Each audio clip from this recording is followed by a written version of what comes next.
आपके लोगों को खरीदने की ताकत रखते हैं और आप बिकते हैं सस्ते में। अगर आपकी कोई कीमत लगाए और आपके मूल्य, आपके परिवार की जो आस्थाएं हैं वो इतनी मजबूत हैं, तो आपको कोई खरीद नहीं सकता ना। आपको 5 करोड़ रुपया देकर के आपसे कहेगा नहीं कि अपने बाप को गाली दो, आप देंगी। लेकिन अगर आपके आस्थाएं, मूल्य, परंपराएं और सरोकार कमजोर होंगे तो कोई भी खरीद लेगा आपको। हिंदू बिकता है सबसे पहले, इसलिए दिल्ली में 1 महीने का बिजली का बिल 2 रुपए किलो चावल मिलने से हमने सत्ता में बिठा दिया। अब वो हज हाउस बना रहा है, अब वो मुसलमान मौलवियों को तनख्वाह दे रहा है, अब रोहिंग्या मुसलमानों को बसा रहा है। तो आप चिल्ला सकते हैं, तो भी वोट तो हिंदुओं ने दिया था। क्या सारी 70 सीटें जो दिल्ली की हैं वो मुसलमानों की वजह से जीत गया? वो 2, 4, 5 सीटें जीता होगा। तो हिंदू कौन सा हिंदू? तो कौन सा हिंदू को आप कहेंगे कि ये राष्ट्र के प्रति समर्पित है? ये नहीं है। हिंदू बिकता है। मैंने कहा ना, हमारी औकात इस देश में 2 रुपए किलो चावल से ज्यादा नहीं है। हम अपने आप को महान दिखाएं, बहुत परोपकारी दिखाएं।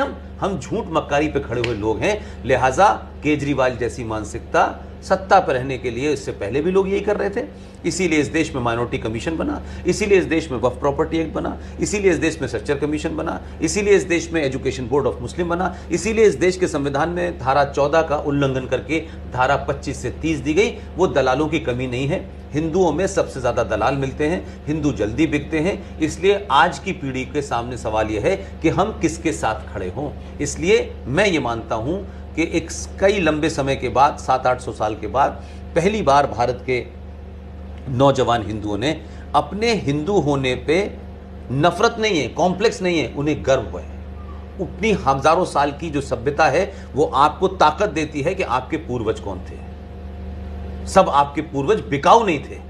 लेकिन इतनी लंबी मेहनत के बाद जो आज की जनरेशन में लोग आ रहे हैं, उस वजह से एक नया नैरेटिव हो रहा है। इसलिए आज आप ये सवाल पूछ रही हैं। 10 साल पहले तो ये सवाल भी नहीं लोग करते थे, एमयू के बारे में जानते ही नहीं थे।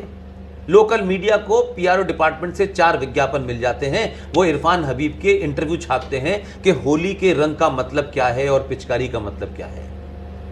तो दवाल तो आप क्या हैं, वो कभी नहीं बिके।